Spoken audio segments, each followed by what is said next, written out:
ডান দিকে নামেন। আপনারা এই জিনিসটা একটা বার লক্ষ্য করে দেখেন, আমার কাছে আসলে কি বলবো যে একজন প্রবাসী বাবা যখন অনেকটা বছর পর বাংলাদেশে আসে, তার ছেলে মেয়েগুলা বাবাকে দেখে কি পরিমাণ পাগল হয়ে বাবার কোলে উঠে যায়। আসলে আমি দেখে আমার কাছে অনেকটাই ভালো লাগলো। আসলে একটা প্রবাসী ছেলে মেয়েদেরকে অনেকটা বছর নিজের কাছে দেখে না, কিন্তু ফোনের মধ্যে দেখে, যখন কাছে পেয়ে যায় তখন অনেকটাই আবেগিত হয়ে যায়। আসসালামু আলাইকুম, সবাই কেমন আছেন? আশা করছি সকলে ভালো আছেন। আলহামদুলিল্লাহ, নতুন একটি ভিডিও নিয়ে হাজির হয়ে গেলাম আমি আমজাদ আপনাদের মধ্যে। তো এই মুহূর্তে দেখতে পাচ্ছেন আমি আছি ঢাকা এয়ারপোর্ট হযরত শাহজালাল আন্তর্জাতিক বিমানবন্দরে। তো এখন প্রবেশ করতেছি ঢাকা এয়ারপোর্টের দিকে। তো আজকে আমার এক দুবাই প্রবাসী ভাই আসছে, উনি ল্যান্ড করে ফেলছে। এখন আমার জন্য 2 নম্বর টার্মিনালে বের হয়েই আমাকে ফোন দিল যে আমজাদ ভাই আপনি কোথায় আছেন? বললাম যে আপনার জন্য বাইরে ওয়েট করতেছি, তো আমি 2 নম্বর টার্মিনালে বসে আছি, আপনি তাড়াতাড়ি আসেন। তো ভাইয়ের ফোনটা পেয়ে যে কথায় সেই কাজ, এখন সোজা চলে যাচ্ছি 2 নম্বর টার্মিনাল দিকে। তো টার্মিনাল যথেষ্ট পরিমাণ ফ্রি ছিল। তো হঠাৎ করে টার্মিনাল ভিতরে ঢুকতে না ঢুকে দেখতেছি আমার সে কাঙ্ক্ষিত প্রবাসী ভাই দাঁড়িয়ে আছে আমার জন্য। তো আমি গাড়িটা সাইড করে প্রবাসী ভাইকে এখন রিসিভ করতে যাচ্ছি। আসসালামু আলাইকুম। কি অবস্থা ভাই, ভালো আছেন নি? হ্যাঁ, আপনার বাইক কই? জানি আর কি রয়েছে এই সব সমস্যা। আচ্ছা আমি কথা বলি, লইলাম, সমস্যা নাই। ইতিমধ্যে যাকে দেখতে পেয়েছেন উনি সে আজকের কাঙ্ক্ষিত দুবাই প্রবাসী ভাই। তো ভাইয়ের সাথে আমার আগে থেকে কোনো পরিচয় নাই, জাস্ট ভিডিওর মাধ্যমে মেসেঞ্জারে ভাই আমার সাথে যোগাযোগ করে। তো এক পর্যায়ে ফাইনাল হয়ে যাওয়ার পরে ভাই ফাইনালি আজকে বাংলাদেশে আসে। তো ভাইয়ের যে মালামালগুলো ছিল দেখতে পারতেছেন, সুন্দর করে এখন আমার গাড়ির ভিতরে সেটিং করে ফেলতেছি আমার নিজ দায়িত্বে। তো সবচেয়ে বড় দুঃখজনক কথা হচ্ছে আমার এই যে বর্তমান যে গাড়িটা দেখতে পারতেছেন সাদা কালার যে এলিয়ন গাড়ি, এই এলিয়ন গাড়িটা আমি বিক্রি করে ফেলছি। তো আমি আন্তরিকভাবে দুঃখ প্রকাশ করতেছি এটাই যে, তো কিছুক্ষণ পরে এই কথাটা বলতেছি। তো অবশেষে আমার প্রবাসী ভাইকে আমি গাড়িতে উঠাইয়ে ফেললাম। কি অবস্থা?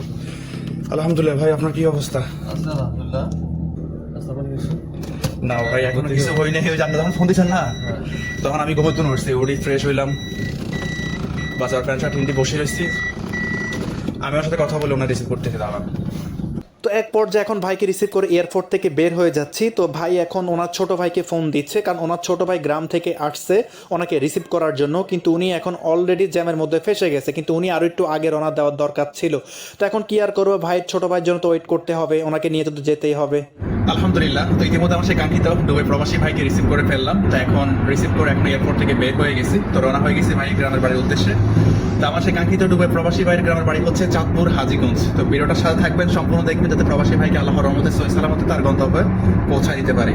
অবশ্যই প্রবাসী ভাইয়ের ছোট ভাইকে রিসিভ করে এখন রওনা হয়ে গেলাম প্রবাসী ভাইয়ের গ্রামের বাড়ির উদ্দেশ্যে। তো এখন কুড়ির পায়ে আবার দিয়ে 300 ফিট দিয়ে মুভ করলাম, কারণ শহরের ভিতরে যথেষ্ট পরিমাণ জ্যামজট থাকার কারণেই আমি বুলতা গাউসিয়া দিয়ে সোজা ওইখানে কাশপুর দিয়ে উঠে চলে যাব। তো দুঃখজনক কথা হচ্ছে এটাই যে আমার অনেক প্রবাসী ভাইরা আছেন যে আপনারা আমার ভিডিওগুলো অনেক পছন্দ করে থাকেন, এই ভিডিওগুলো আমি আপনাদের মধ্যে তুলে ধরি। কিন্তু দুঃখজনক বিষয়, আমি আমার বর্তমানে এখন যে গাড়িটা ড্রাইভ করতেছি দেখতে পারতেছেন, এই গাড়িটা আমি বিক্রি করে ফেলছি। ইনশাল্লাহ অতি দ্রুত আমি গাড়ি নিয়ে আবার আপনাদের মধ্যে ফিরে আসব।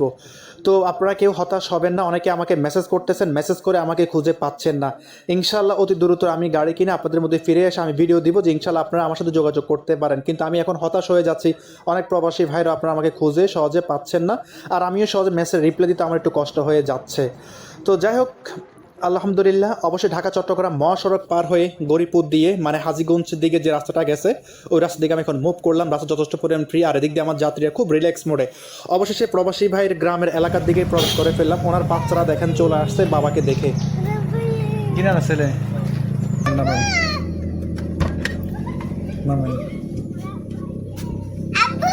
ডান দিকে নামেন। আপনারা এই জিনিসটা একটা বার লক্ষ্য করে দেখেন, আমার কাছে আসলে কি বলবো যে একজন প্রবাসী বাবা যখন অনেকটা বছর পর বাংলাদেশে আসে, তার ছেলে মেয়েগুলা বাবাকে দেখে কি পরিমাণ পাগল হয়ে বাবার কোলে উঠে যায়। আসলে আমি দেখে আমার কাছে অনেকটাই ভালো লাগলো। আসলে একটা প্রবাসী ছেলে মেয়েদেরকে অনেকটা বছর নিজের কাছে দেখে না, কিন্তু ফোনের মধ্যে দেখে, যখন কাছে পেয়ে যায় তখন অনেকটাই আবেগিত হয়ে যায়। তো অবশ্যই প্রবাসী ভাইয়ের যে মালামালগুলো ছিল এগুলো সুন্দর করে এখন নিজ দায়িত্বে নামিয়ে দিচ্ছি। তো আলহামদুলিল্লাহ, অবশেষে প্রবাসী ভাইয়ের কিছু কথা আপনাদের মধ্যে। আলহামদুলিল্লাহ, তো ইতিমধ্যে আমার সেই কাঙ্ক্ষিত দুবাই প্রবাসী ভাইকে নিয়ে চলে আসলাম ওনার গ্রামের বাড়ি। তো ওনার গ্রামের বাড়ি হচ্ছে চাঁদপুর হাজীগঞ্জ।